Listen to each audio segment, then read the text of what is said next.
네, 안녕하세요. 미국 주식 멘탈 케어하기 멘탈이 전부다입니다. 네, 오늘 시장은 경기 민감주 중심의 다우는 오르고 기술주, 성장주 중심의 나스닥은 내린 하루였습니다. 오늘 채권 수익률은 1.6% 정도로 특별할 것이 없었는데요. 그럼에도 불구하고 나스닥이 안 좋았던 거는 대형 기술주들이 대부분 실적 보고를 마치면서 실적 보고 기대감으로 인해 미리 올랐던 주가가 어느 정도 조정을 받고 있는 과정이다라고 해석을 하는 게 가장 맞을 것 같습니다. 오늘 대부분의 기술주들은 떨어졌습니다. 대형주들도 떨어지고 중소형주들도 떨어진 하루였습니다. 특히나 친환경, 바이오 같은 시황에 민감한 섹터들은 오늘 거의 대부분의 기업들이 크게 떨어졌습니다. 저번 주에 실적 발표를 마무리한 빅테크들을 조금 보시면 오늘 애플은 유일하게 1% 미만으로 약간 상승을 했는데요. 이거는 애플이 괜찮은 실적을 발표했음에도 불구하고 기존의 기대감으로 올랐던 주가를 실적 발표 후에 어느 정도 해소하는 과정에서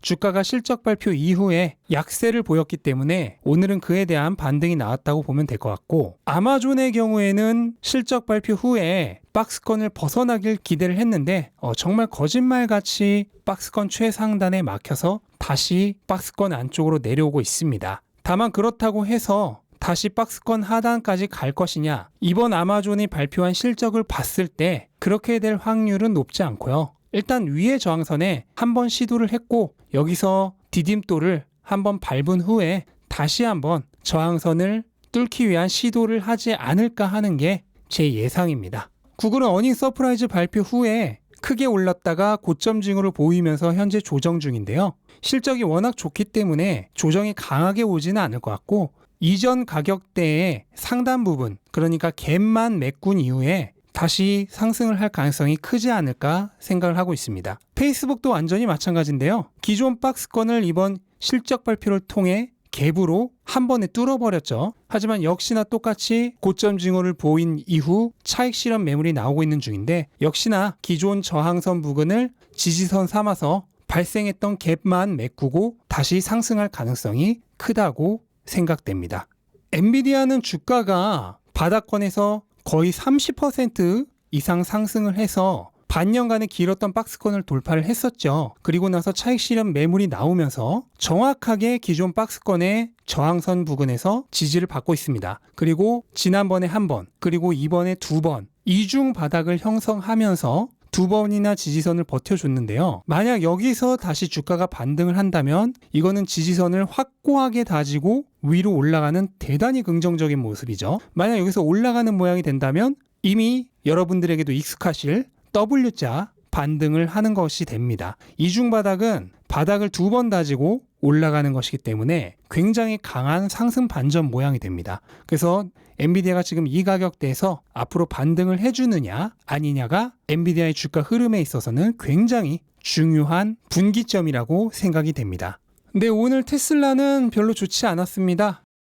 지난주 금요일에 5% 가까이 상승하면서 강한 모습을 보여줬는데 오늘 3.5% 정도 하락하면서 $685 정도에서 마무리를 했습니다. 차트상으로는 현재 여전히 $700 내외에서 왔다 갔다 하면서 방향성을 정하지 못하고 있는 모양입니다. 제 개인적인 생각으로는 당분간은 650에서 750 사이에 이 좁은 가격대에서 오르거니 내리거니 하면서 횡보가 조금 더 지속되지 않을까 하는 생각을 하고 있습니다. 네, 우선 오늘 테슬라의 하락에 가장 큰 기여를 한 게 바로 기가베를린의 완공 연기 소식이죠. 독일의 한 지역 언론이 발표했다는 뉴스 내용인데요. 원래는 7월 예정이었던 기가베를린의 오픈이 6개월 정도 지연될 것이라는 소식입니다. 그렇다면 2022년 1월부터 생산을 시작할 수 있게 된다는 뜻이죠. 그런데 이건요, 이미 실적 발표에서 테슬라가 다 얘기를 했던 내용입니다. 1분기 보고서에도 이미 기가베를린은 2021년 말에나 오픈을 할 것이란 얘기가 있고, 심지어 어닝콜에서 제대로 된 생산은 2022년부터 시작될 것이란 얘기를 했습니다. 아마 2021년은 테스트 생산이 시작되는 시기고 양산은 2022년부터 생산되는 거란 개념으로 받아들이면 되겠죠. 그러니까 이미 실적 발표에서 했던 말과 별 다를 게 없는 얘기입니다. 그리고 애시당초 기사 자체가 뭐뭐 했더래요 식의 루머성 기사에 불과합니다. 그런데 이렇게 이미 테슬라가 실적 보고에서 발표를 했고 또 거기에 추가적인 내용을 덧붙인 찌라시 수준의 기사 하나를 가지고 오늘 수많은 패닉셀링이 일어났습니다. 왜 이런 일이 일어나는 걸까요?